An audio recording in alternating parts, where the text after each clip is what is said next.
All right, first-time guest on the dime, Zach Wilson joins me. Hot take to start the show. What you got? So when you messaged me saying I needed to come with a hot take, I was like, my preseason finals prediction was a Nuggets-Bucks final. And I was like, maybe that's kind of hot. But the take I'm sticking with is if the playoffs started today, there are 7 teams in the East I would take to beat the Cavs in a playoff series. 7 over the Cavs? Currently 7 sitting teams. at the 4 seed. A lot of darlings. Now, I had someone 2 shows ago said that they were going to the Eastern Conference Finals. Why aren't you high on the Cavs? I think there's so many matchups where they don't have the best player in that series. I think Donovan Mitchell's great, but I think Boston, Tatum outplays him. Milwaukee, I think Giannis is better. Philly, I don't think they can stop Embiid. Brooklyn, KD's better. Toronto, I think I'd take Pascal over Donovan Mitchell. Wow. Who am I missing? I think my one surprise team, Philly with Embiid. My one surprise team is actually your beloved Knicks. Yes. I honestly don't love this Cavs team. I'm not gonna lie. I really don't. I think Mobley's kind of overrated. I think Jarrett Allen might be their best / most important player. I obviously with the caveat of Donovan Mitchell being a great scorer. Right. But I don't know. I think their depth is kind of overrated. Like they have if you talk to a Cavs fan, they're like, "Oh, we got Dean Wade, Dylan Windler, Chetty Osman." It's like, shut up. I don't know. I love it, man. I love it. The Cavs are overrated. That's a hot take, man. That's one of the hottest takes that I've had all season. So congratulations to that. All that and more next on the dime.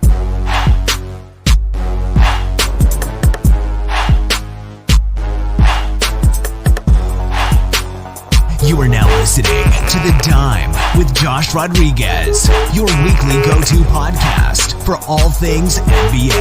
And now, your host, Josh Rodriguez. What's going on, everybody? Welcome to The Dime, presented by the Ballislife Podcast Network. Are the Knicks good? Are the Warriors bad? And is everybody forgetting about the Toronto Raptors? My guest and I hit up NBA Twitter and play the latest installment of Trust, Marry, Kill. But first, if you want to follow Dime, you can on Twitter, Instagram, TikTok, YouTube at The Dime NBA. I'm Josh Rodriguez at Josh_Rodriguez_. If you're watching, you are watching on the Ballislife Podcast Network. Thank you. Make sure you subscribe. Make sure you like, drop a comment on the video. And if you want, ask a question. You can diss me. Anything you want, I'll put it on the next show. Also, subscribe to the Dime YouTube channel to see clips from today's show and previous shows. And if you're a listener, please give 5 stars on Apple Podcasts or Spotify, wherever you're listening, and also leave a review. But right now, it is time for me to introduce you my guest. He covers the Raptors for RaptorsHQ, the SB Nation affiliate for the Toronto Raptors, and is a host for the Raptors Cage podcast. Everybody, please welcome to the Dime for the first time. It is Zach Wilson coming with the heat, baby. Cavs, overrated. I love it. Yeah. I love it. Oh man, I had to reach for that Knicks one because I was like, I feel like saying those other 6 teams isn't necessarily hot. So right. The Knicks kind of pushed it. The over Knicks is hot. The Knicks is really hot because the Knicks for the past year and a half have been a complete mess. And we'll get into it very shortly. But they've been playing some good basketball. I think they found themselves. And I don't think, it's that crazy. I might be a little biased. We'll see. The Cavs did go into the Garden and get smacked. So, who knows? But talk about yourself, Zach. So your podcast, The Raptors Cage, and how you write for SB Nation. What's going on with you? Yeah, it might seem a little spoiled, which as a Raptors fan throughout the entirety of their franchise, it's hard to say that we're spoiled. But sitting, I guess, 2 games below 500 because we're recording this directly after the loss to the Kings, I would say it's been like a terrible year, which, I mean, sitting 2 games under 500, that's some franchises would dream of this record. So yes. I can't complain too much. It's all good, man. We'll get into it later because I have my thoughts on the Raptors as well. I'm interested to see what you're going to say. But first, let's get started taking a stroll down NBA Twitter. Did you just? I can't believe. Yes, you really tweeted that out. NBA Twitter, you are undefeated. Yes, let's take a stroll down the hellhole that is NBA Twitter. I found 3 tweets on my timeline. I discussed them with me and my guest, Zach. Are you ready to do this? I'm ready. All right, here we go. The first tweet comes from KYS Music at KYS Music Beats. And he says, Knicks starting to remind me of their team from 2 seasons ago. I don't know if they can keep it up, but give credit where it's deserved. The effort has been there during their winning streak. Now, Zach, I know you follow the Raptors. You're not necessarily a Knicks fan. But my Knicks are on a 5-game winning streak, baby. Yeah. You mentioned that they could possibly beat the Cavs in a 7-game playoff series. So I want to know, what is a Canadian's perspective on the Knicks? We're in the same division. Are you taking us seriously? Yeah, so I mean, it's funny when you make a comparison of a team from the past. Usually you have to go like further back and you're like, wow, I see that comparison. It's like the reason they remind you of the Knicks team from 2 years ago is because they're honestly basically the same team. They just had a bad year last year. Obviously, the Jalen Brunson addition is a good one, and he's proven to be very good.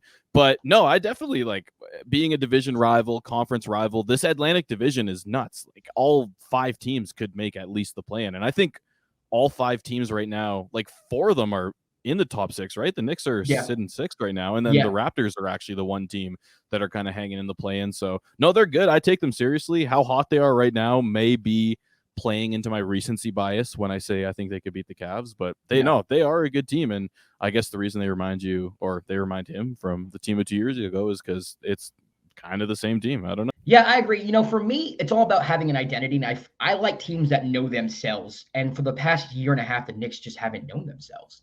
They had this one season where they made the playoffs as a 4 seed. And, I'm a Knicks fan, but everyone knows that they weren't the 4th best team in the Eastern Conference. A lot of it was COVID. A lot of it was injuries.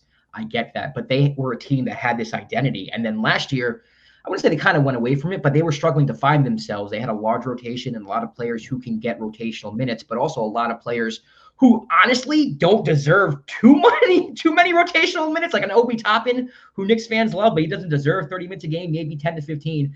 And I think Tibbs finally was set on a rotation where it's like, all right, these 9 guys who defend, who know how to rotate, who know my defensive schemes. And I think that's what it is. A lot of people, when they think basketball, they think just like, how are they going to move on offense and how are they going to work offensively? But the Knicks are really coming together on the defensive end, which is really impressive to me. So I like what I'm seeing from the Knicks. And I think this is sustainable because it's all on the defensive end.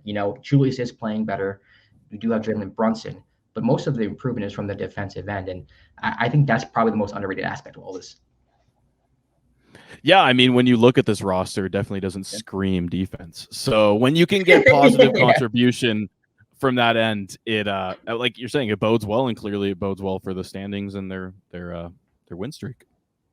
All right, let's move on to tweet number 2. It comes from Derek Noraki. All right, _ Derek Noraki, and he says, I repeat, never want to hear about how the Golden State Warriors are a good basketball team in this 22-23 season.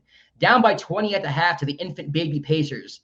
I know we all like the young talent on Indiana, but you cannot lose in this fashion to this team. Now, this is taking it a little too far from me. The Warriors are kind of, I don't know, they're weird this year because you don't expect them to struggle as much as they're struggling. They're awful on the road, and they got their doors blown off by the Pacers in the first half. They came back in the second half. They still caught an L. Zach, where are you in the Warriors, man? Because there's some people like myself who's like, they'll turn it around. They'll flip the switch. But do you think it's possible that they can't flip the switch and they're not a good basketball team like Derek says? Yeah, so I feel like, first off, this is like a little disrespect to Indiana. I mean, that was maybe like my other hot take, is that Tyrese Halliburton's going to start in the All-Star game, which I don't know how hot that is again. That's hot. Starting? You think so? Well, think about it. I think Donovan Mitchell. Yeah, Donovan Mitchell, I think, is locked in one, and then it's probably between Halliburton, Jaylen Brown, and Trae Young, right? Is there any other guards competing for that? DeJounte, maybe. I guess, but it's just like, I would rather take Tyrese Halliburton as, the number 1 guy on a team who's flirting with the playoffs than even a number 2 guy, no matter how good Boston is. And then Trae Young, and Atlanta, they're just starting to look like a mess. So maybe I'm coming with hot takes. I didn't think I was a hot take guy, but I guess I'm coming with them all over the place. Yeah, I guess so. No, but I like the Warriors, and it's hard to say they're a bad team when we've seen really that the only thing that matters to them is the playoffs. And I know every time they won the championship and every time they made the finals, they've also had good regular seasons. But you still have Steph. Clay has started to turn it around. I think an underrated aspect of this team is they did lose a ton of depth, right? They lost Otto to Toronto. They lost Gary Payton to Portland, Damian Lee to Phoenix, Juan Toscano-Anderson to the Lakers. Like, they've lost a ton of that. So I guess the bench production could be lacking, but I don't know. It's just, it's one of those things where it's like they need to actually prove that they're dead for me to believe it. It's the same with like LeBron, Brady. Right. Like, I need to see it to believe it. Yeah, I'm the same way as you. It's weird that they're struggling so much on the road. Now, obviously, teams do play better for the most part at home. it's weird to see him struggle this much, though. So to me, I am a little concerned because I don't think you should be struggling this much. And they do rest their players. There's been games where like Draymond, Clay, and Steph have all sat at the same time, which shows that, hey, we're not here for the regular season. We're here for the playoffs. But you still kind of have to get into the playoffs. And right now they're on the outside looking in. They're a play-in team.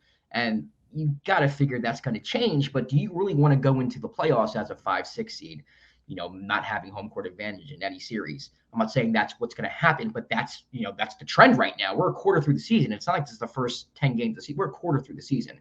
We're approaching the All-Star break in about a month. So for me, I am a little worried. I'm not going to lie. Now, if there's one team I'm going to give the benefit of the doubt to, it's the Golden State Warriors. They've won championships. They've been to the finals. Steph Curry's the best shooter ever. They have the chemistry, and you just don't lose chemistry out of nowhere. I think they have to find a way to insert some players at the deadline, and typically they don't do that. But I think this year they might have to try to find a way to add more veterans, especially on the bench unit and defenders. You lose Otto, like you said, and you might think Otto Porter, what's the big deal? But, these are glue guys. These are players that keep everything together. And the Warriors have always had that, whether it was Sean Livingston or Andre Iguodala. And I think they're missing that this year. So I am worried, but I'm not panicking yet. I'm not hitting the panic button. Yeah, and I think we've seen the reports that them and the Raptors are the top two teams for Jakob Poeltl, and I think they would be a perfect Poeltl team. Like that, he would be amazing. Have Looney come off the bench, but Poeltl. I know the Warriors don't necessarily run a ton of pick and roll, but when you have a guy like Poeltl and then obviously Steph, that could be a really good duo. That would be a great duo. I like Poeltl a lot. Let's move on to the final tweet. It's this Philadelphia 76ers trolling the Sacramento Kings after defeating the Sacramento Kings, saying, like the beam, with the beam going through the Wells Fargo Center. That's where the Philadelphia 76ers play. Now, Twitter had a field day with this towards the Sixers, actually. They were saying how the Sixers were corny, how Philadelphia's corny, how could you do that to the Kings? And then I got upset because I was like, well, last year when the whole bing bong thing was going on with the Knicks, every time, I think the Raptors started this, actually. Every time the Knicks would get beat by someone, the social media team would be like, bing bong, mocking the Knicks. I like the Kings. I love the Kings. I think they're a great story, but they are not above mockery. No one's above mockery. This is what Twitter's for. I like this tweet. Zach, I just wanted to get your opinion. The like the beam. Is it going too far? My favorite part is how half of Twitter doesn't recognize that the people who make these tweets really have no correlation with the guys on the team. Like that's true. No correlation to the front office, the coaches, the players. Right. So it's just like I don't know if people realize that, or maybe they do and they just don't care. But no, you gotta have fun on social media. That's what it's for, right? Like it's not about having this crazy serious place. Yeah, it's not at all. What do you think of the Kings this year? They're a nice story. I think right now they're around the 6 or 17 in the West. I'm not sure after today's victory. I think they might be 6. But your Raptors played them today. You got to look at them. What did you think? Yeah, I don't want to talk about it. No, they're good. They're a surprise. Yeah. I thought they would be in the play-in mix. Yeah, and right now you're right. They are in the playoff picture. Yeah. Sabonis looks legit. They run everything through Sabonis. He literally brings up the ball sometimes. And they're showing that they have depth. You have guards like Monk and Herter and Davion Mitchell, then wings like Barnes. Sabonis and Chimezie Metu, and they're good. Keegan Murray is a legit rookie. I know he's a bit older, right? So he kind of comes into the league with a bit more experience, or maybe he isn't. Maybe it's his brother I'm thinking of. But either way, he's playing good. Yeah. And it's funny because last year during the trade when Halliburton got traded for Domantas Sabonis, everybody was just baffled by what the Kings were doing. Everyone's like, how could you trade Tyrese Halliburton? And I think everybody forgot how good Domantas Sabonis really is. He's one of the best big men in the league. He was on All-Star for crying out loud. And he's not just someone you can give the ball to and have him score. He's a playmaker. He's fantastic. He's just a fantastic offensive player. Now he leaves a little bit to be desired on the defensive end, but for the most part, he's somebody who you can just stick into any offense and make it work. And I think, myself included, just totally just for some reason could not see why the Kings would trade Tyrese Halliburton. But that trade, it worked out for both teams. I think Sabonis is fitting in beautifully in Sacramento, and the front office in Sacramento deserves some credit because they're having a good season. In large part, it is due to Domantas Sabonis. Yeah, and I think he had like 20 and 20 tonight, and this really allows Fox to not have so much pressure on him. He started off the year unreal. He started to tail off. The part of it is him not shooting as well. But part of it is also him not needing to do as much. Right. And they're getting so much production out of Sabonis, but then also out of all those role players, which Fox has never had in his career. True. Malik Monk is having a great year. Like you said, Crazy. Murray, and there's a lot of movement on offense. They're a fun team to watch. I hope they stick around for a little bit. But like I said, they played your Toronto Raptors today. They did end up beating the Toronto Raptors. Let's get out of NBA Twitter. Let's have a discussion about your Raptors. They can't get healthy. OG's out. You get Pascal back, and another one goes down. My theory on the Raptors is when they're healthy, they're one of the most dangerous teams in the East. I like the Raptors, so you're on a very Raptors friendly podcast. But I want to hear from you, someone who covers the Raptors. Are you on the same page as me objectively? Am I a little too high? Because I think when you have Van Vliet and OG and Pascal defensively, and especially the way Nick Nurse has them playing defensively, speeding up everything, I think they can be very dangerous, and I think they can be dangerous in the open floor. Obviously, they have problems in the half court. But when they're all healthy, do you think that kind of goes away and they're a pretty dangerous team? Yeah, I mean, I would love to see it. I'm pretty sure rookie Christian Koloko is the only guy in the team not to miss a game due to injury. Before it was Koloko and OG, and now OG's out for a week. So it's a mess. And I think injuries are a big issue. And even right now, before OG came back, the only two guys out were Precious Achiuwa and Otto Porter. And it's funny because I can say only those two who are maybe your two best bench pieces, but for a while we were literally our injury report literally looked like it looked when COVID protocols were like sweeping through the league. Like we had like 8 guys out. Yeah. It's just like it wasn't fun to watch, but I don't know if injuries are the only issue. Then again, like some of this chemistry stuff and some of this rotation stuff can be fixed when you have your full team together. But like there are a lot more issues than just the health. And maybe these past 2 games are a bad time to say this because Pascal's probably had his 2 weakest games of the season these past 2. Yeah. But just give it to Pascal. It can't be the only reliable thing on offense. And tonight, Fred VanVleet really stepped up. Scotty Barnes really stepped up. And Pascal was actually the one who probably let the team down. But have you ever seen that Will Ferrell movie, Kicking and Screaming? Yes. The soccer one. Like, give it to the Italians is literally just give it to Pascal. Like, that's what we've been on this year. And then defensively, it's kind of the same thing with OG Anunoby. He's the only one who's not a risk to get blown by. And that shouldn't be the case with this roster. Like, one thing this roster should be able to provide every night is defense. And they're going to lack the rim protection. Christian Koloko is really the only real rim protector. But it shouldn't be we need a rim protector to save us from getting blown by every time because Pascal's a good defender. Fred's a good defender. OG is a good defender, and he's the only one who's proven it. But even guys like Scotty Barnes and Gary Trent, even though they're not fantastic defenders, when they're your weakest 2 defenders on the floor, you are in a lot better shape than any other team. So they just, like even tonight, just way too many easy drives to the basket, not just from Fox, who can blow by anyone, but Harrison Barnes, Keegan Murray, like everyone was just blowing by. So it's a mess on a lot of angles. Yeah, it's kind of weird because you just said that. Like Gary Trent Jr., for instance, when he was in Portland, I remember people in Portland being like, we can't get rid of Gary. He's one of our best defenders. And it's like, well, now he goes to Toronto, and I'm not saying he's a bad defender, but it just shows you that they have depth defensively. And offensively, too. I know, I didn't watch today's game, but it also surprises me that the game plan is just give the Pascal and get out the way. I mean, you can create stuff with Fred off the pick and roll. He can shoot off the dribble. Scotty Barnes is good in the open floor. They have different options and different ways to get offense. So it kind of surprises me that I kind of revert to that.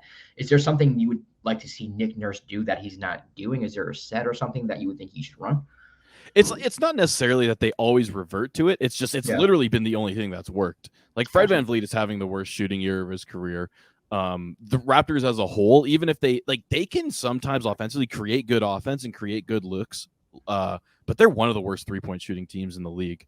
So teams can collapse on them. They kick out. We don't have shooters, and that's where maybe Otto Porter would come into play. But if we're relying on Otto Porter to jump us from like 25th to 15th in the league in 3-point shooting, it's just not a good look anyway. So it really is just Pascal go and ISO is the only thing that works. And luckily it's actually worked pretty well considering how bad everyone else has been.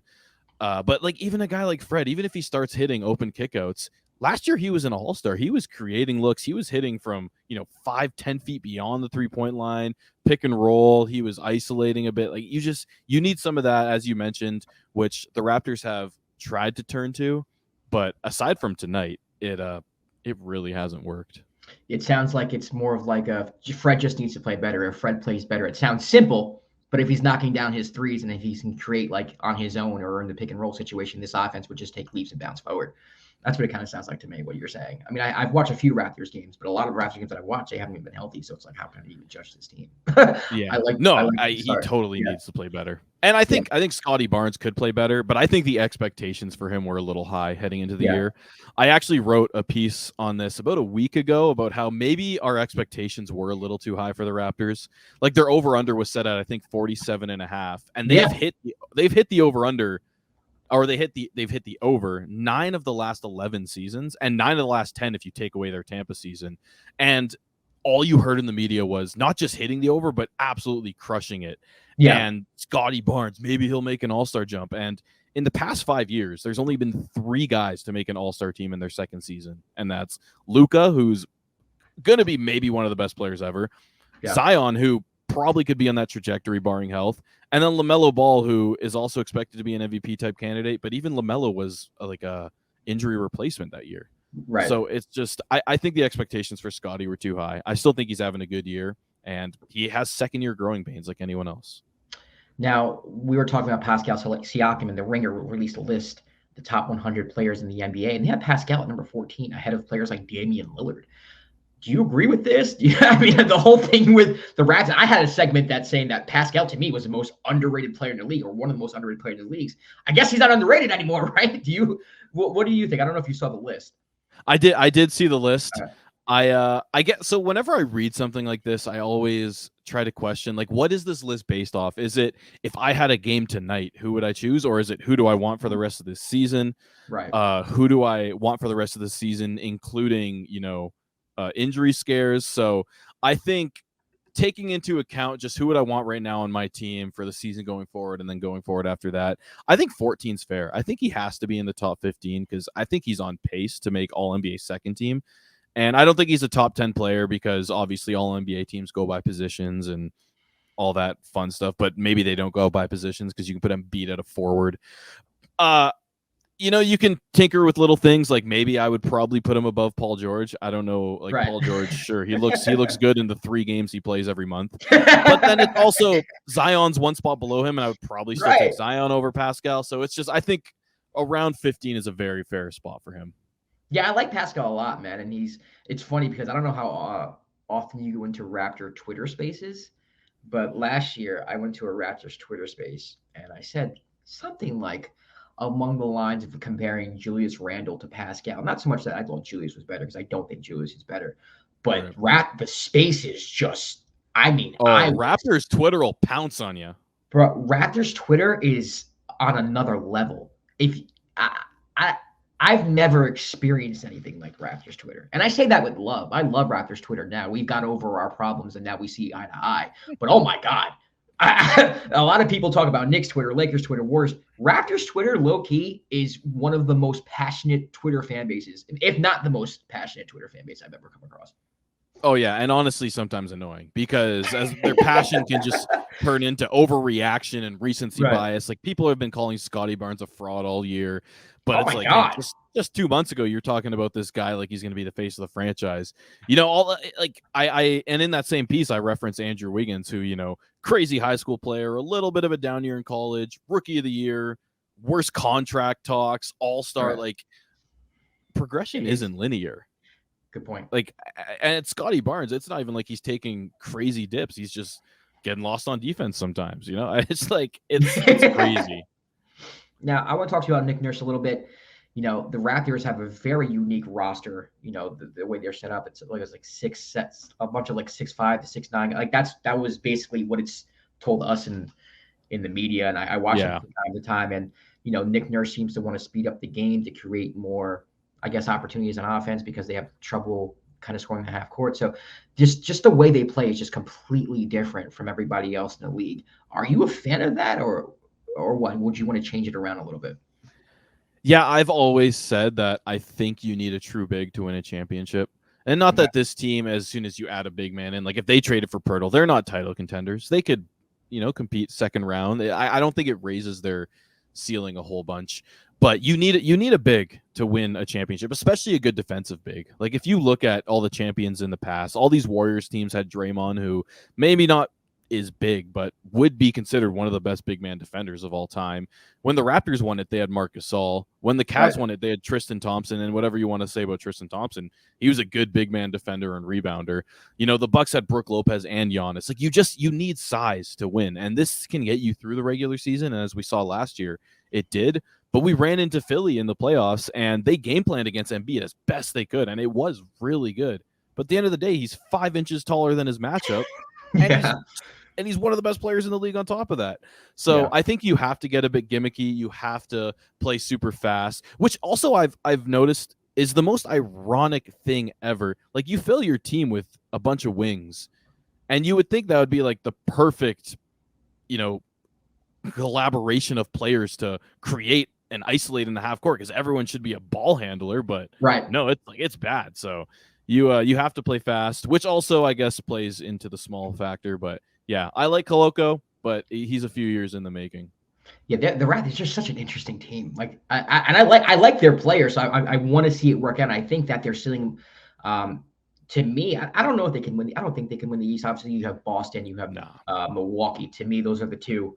I think you can make a case for either or. A lot of people love Boston right now, but for me, like, not Cleveland. Not Cleveland.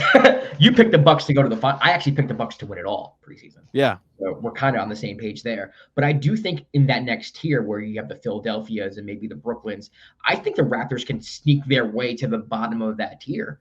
I think your ceiling can be a second round team, maybe an Eastern Conference Finals matchup if they get, the right matchup in the playoffs as seeding goes their way. What do you think their ceiling is? Yeah, they should be a playoff team. Like, they should finish top 6. They shouldn't have to fight their way through the play-in. And if they do, I think they can. And then, I guess ceiling is second round, because even if you finish top 6, like, you're going to end up playing Brooklyn or Philly, Boston, Milwaukee. Like, I think the only matchup that they could win in the first round is Cleveland. And that 4-5, maybe. If they get any of the other matchups, I don't like their chances. I think they could beat Philly. I don't think they stand a chance against Milwaukee, Boston, or Brooklyn. I think those are the top 3 teams in the East, and that's what I predicted in my predictions, I guess, preseason. And Brooklyn's starting to look like it too. Yeah, Brooklyn's looking really good lately, and I'm still having a hard time trusting them, so I don't put them up there yet. But outside of the Celtics and the Bucks, I don't trust anybody else in these. So, like, if you were to tell me the Raptors were to take Brooklyn 7 and beat them for some reason, I can see a scenario where it's like, oh yeah, well, Kyrie went off the rails, and like, you can sell me on that. So, I'm not saying I would have them favored, but I do think, if I'm talking ceiling, the highest that a team can go, I do think it could be like an Eastern Conference Finals, depending on who they see in the second round. Wow. If you're facing Milwaukee or Boston, no. But if the seedings work out where it's like, oh, we caught Brooklyn in the second round and we caught them like similar to how the Hawks caught the Sixers, a couple years back, where it's like the Hawks weren't better than the Sixers. The Sixers just imploded on themselves. Well, what team in the East do you think is more likely to implode themselves? Like, it's probably Brooklyn. I can see Brooklyn imploding on themselves. So to me, when I think ceiling, best case scenario, absolute highest it can go, Eastern Conference Finals. Do I think they'll get there? No. But to me, that's what the Raptors ceiling is. I appreciate it. I guess their absolute ceiling would be to beat anyone in a playoff series, but Boston and Milwaukee. The one hard thing about a Brooklyn series is, how you're going to beat Brooklyn is you're going to outsize them, and you're going to out-rebound them, and you're going to beat them up in the paint. And that's just the one area Toronto's not going to be able to do that. You can't do that. Yeah, you can't. You don't have their kryptonite, unfortunately. No. And then you're going Kyrie and Kevin Durant. Yeah, I get what you're saying there. All right, man. Well, let's move on to a next segment I call Trust, Marry, Kill. Trust, marry, or kill. Trust one, marry one, kill one. Well, not really kill. You get it. Yeah, it's Trust, Marry, Kill. You guys probably know it as start, sit, bench. This is something I've been doing for about 5 or 6 years, so the name's a little outdated, but I decided to keep it anyway. It is what it is. I give you, my guest, 3 options. You decide one to trust, which one to marry, which one to kill, just for the listener's point of view. Marry is the one you love the most, you want to attach yourself to. Trust is one that you like, and you say, I trust you. I'm not going to marry you, but I trust you. And kill, obviously, is not literal. We're not murdering anybody, but one you want to get rid of. Are you ready to do this, Zach? I'm ready. All right, here we go. First, Eastern Conference team to make the playoffs, and I'm not talking playing, I mean top 6. Trust, marry, kill. Raptors, Hawks, Knicks. What you got? First off, I love the absolute drop off to kill. Like it's just like trust. It's like it's marry, trust, kill. Like it's not even like marry, trust. It's not gonna work out. It's just like marry, trust, no, it's boom, like die, dead. die. Yes. Well, I feel like the Hawks are kind of killing themselves, right? I like with all this Trey news drama. It's it seems like the reason it's such a big deal is because this isn't the first time. And Zach Lowe referenced this on his podcast that it seems like everything leaks about the Hawks. And, you know, maybe they are probably still a better team than the Knicks. They have more talent than the Knicks. But I just I can't trust them. And so I'm definitely not going to marry them. And if I just said I can't trust them, then I can't put them in the trust category. How could you? Yeah. I'm going to have to kill them off. And unbiasedly, I probably would say that I'll marry the Raptors. I just think they're the best team of the three. They should be the best team of the three. They should have the best player of the three with Pascal.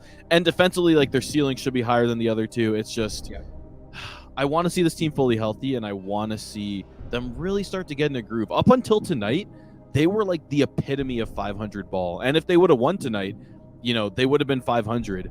But they haven't had a win streak or a lose streak go beyond 2 this year. And tonight set that with their 3rd loss in a row. But before tonight, it was like win 2, lose 1, win 1, lose 2. Like it was just the epitome of right down the middle. So I'm waiting for this team to hit their groove. So yeah, I'll go marry Raptors, trust the Knicks, and then kill the Hawks. I'm going to agree with you 100% across the board. I'm going to marry the Raptors. I'm going to trust the Knicks. I'm going to kill the Hawks.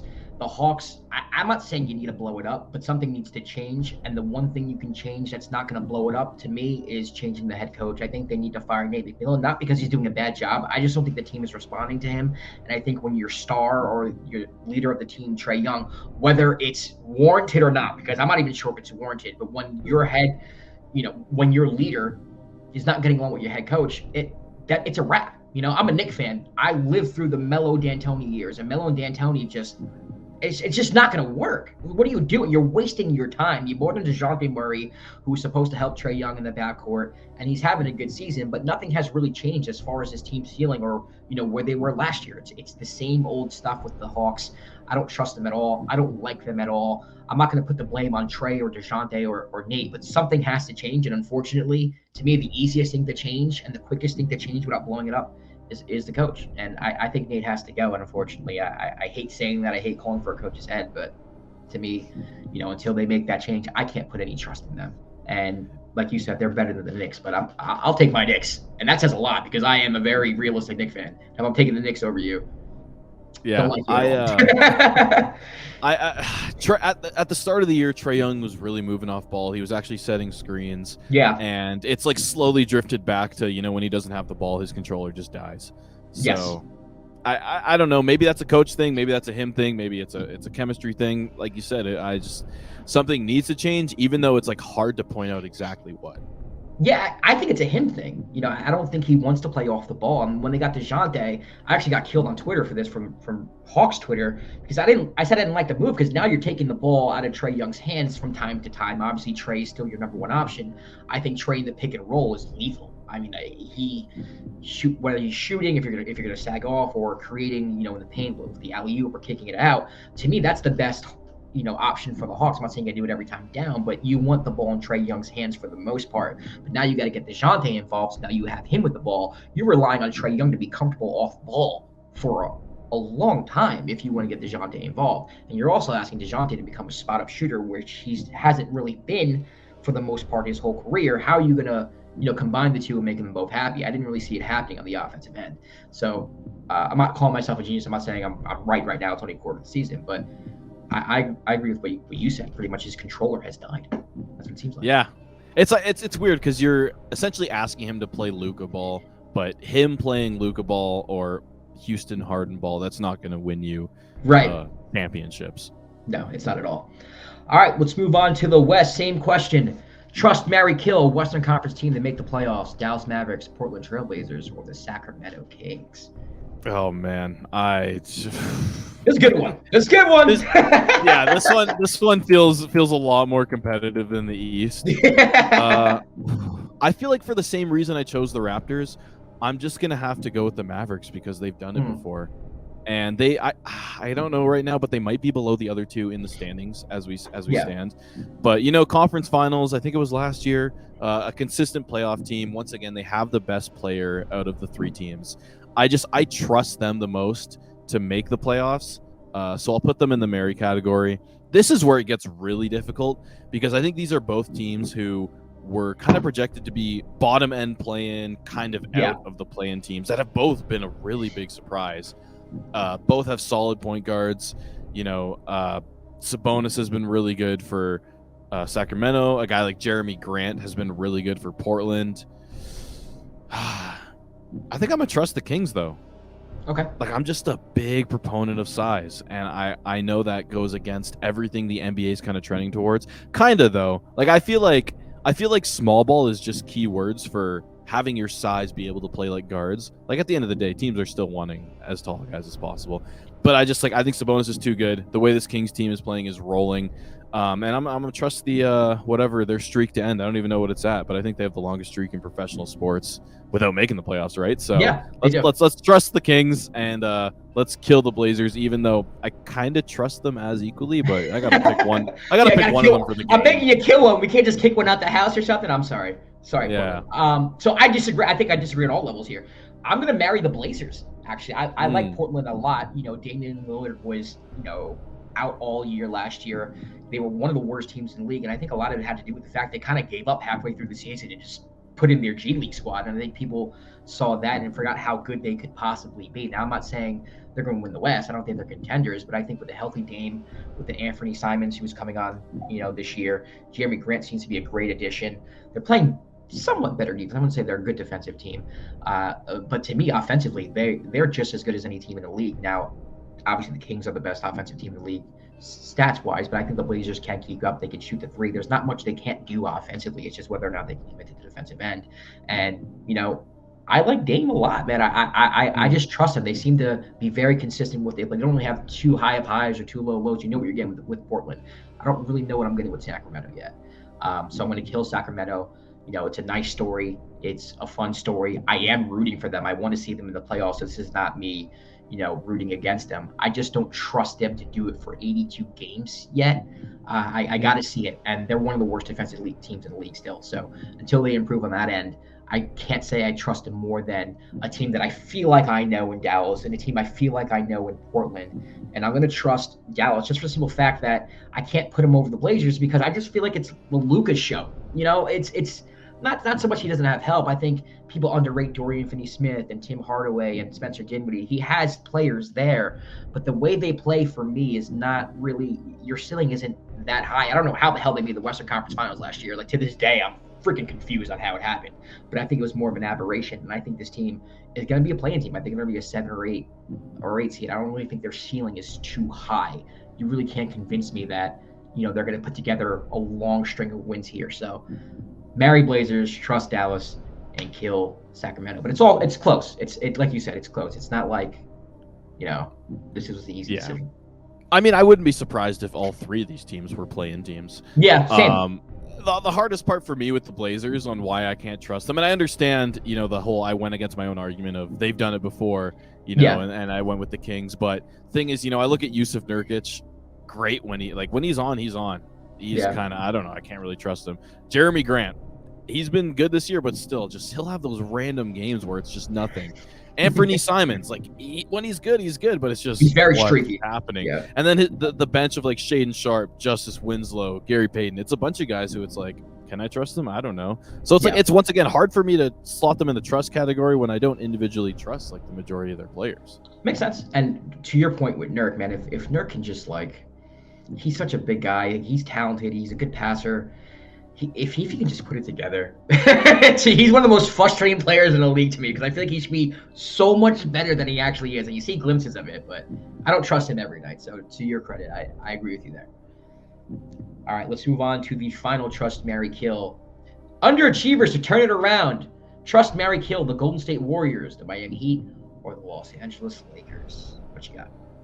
So you must love the Lakers to consider them an underachiever, hey? 'Cause I feel like most of the world would disagree with you. I live in Los Angeles, man. The expectations are high over here. So honestly, So this is tough because I actually don't see the Lakers as below much of a level from these other two teams as terms of ability to turn it around. Gotcha. Coming into the season, I would have said that they're weaker. And I think at full strength, like honestly, these three teams might be kind of even. The only reason I'm going to kill off the Lakers is because AD is a question mark every game. It's just, when he's like once again, when he's playing, he's really good. But how often does he play? LeBron's reaching that point of his career where he's starting to get banged up a bit. And as soon as you miss one of those two in your rotation, you're kind of done. Miami, I actually don't love. I didn't love them coming into the year. I still think they can fight their way into, top of the play-in, bottom of the playoff. So I guess I trust them more than the Lakers, but I feel like I still have to marry the defending champions. They've shown me, they're loyal. Like, you need to marry someone who's loyal. You need to marry someone who's there for you, year after year, Right. through hard times, through good, because marriages aren't always like soaring to the top, right? Like, they're up and down, and right now we're hitting a bit of a rough patch. But you still got to marry, that team or that woman or whatever this analogy is turning into. You need to marry that team that's, rock solid every year. And you can count on Steph Curry, and you can, count on Klay Thompson. Like, he had a good playoff run. You can count on Draymond to show up when it matters. I think they will turn it around. Do I think any of these three teams are absolutely elite? Probably not. But I'll marry the Warriors, trust the Heat, and kill the Lakers. Yeah, I'm going to agree with you here across the board. Marry the Warriors, trust the Heat, kill the Lakers. But I don't trust the Heat. Like, I barely trust the Heat. It's like I had to choose one. So it's like, I guess I'll choose you. Last year they made the Eastern Conference Finals. Wasn't really expecting that. And then this year, it's no disrespect to, like, the Gabe Vincents or, like, the Max Struses of the world. But it's like, I don't think kind of what you were saying about the Blazers, like the Justice Winslows. Like, that's how I look at the Heat, too, where it's like, you're good stories and you're good players, but I don't know how much trust, like, for full 82 after, like, everyone knows who you are now. Like, Bam Adebayo's having a great year. Jimmy Butler's in and out of the lineup, and Kyle Lowry's getting older. I don't know how much I trust the other guys. You can even say I don't know how much I trust their top three, because like Butler's out with a weird injury, like he's hurt his butt or his toe like every other night. Right. Kyle Lowry I love Kyle Lowry as a Raptors fan. Like, there is I'm not going to badmouth Kyle Lowry ever, but age is a real thing. And even Bam, like, he has been really good this year. I have him on my fantasy team, so shout out Bam. But it's just like he does have those random games where it's like, what happened? And then Hero too was another one. It's like, I like Tyler, but like, they have the I've never been contract in the league. It's just I've never been huge on Hero or Poole. Like, I think they're both kind of overrated. I trust Spo though. I like Spo. That's true. I mean, if there's one saving grace there, it is Spo and Heat culture. For me, I think they're going to play harder than most teams night in and night out. So that's pretty much an advantage in the regular season. But I don't trust them. So marry your Golden State. Trust Miami out of necessity. And kill the Lakers. So there we I will say though, Jimmy Butler, 100% trust him in the playoffs. Like, he just shows up. He shows up when it matters.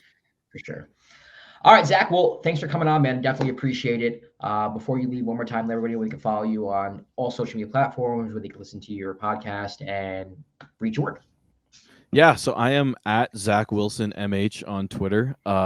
Officially off every other social media site, which I'm very happy of myself for. Nice. I write over at Raptors. I'm trying to get there, man. I'm trying to get there. I even sometimes just want to quit Twitter, but I'm like, it's kind of necessary, right? Like, it's where sports lives, kind of. So yeah, right for Raptors HQ, Raptors Cage podcast. I don't think I really got much else. Sounds good, man. For everybody who's listening or watching, you can follow The Dime at The Dime NBA on Twitter, Instagram, TikTok, and YouTube. I'm Josh Rodriguez at Josh_Rodriguez_. Next week, it's going to be a holiday episode, Christmas episode, so look forward to that. But until then, thanks for tuning in. I'll be back next week with another guest. Enjoy this week of NBA basketball. Peace.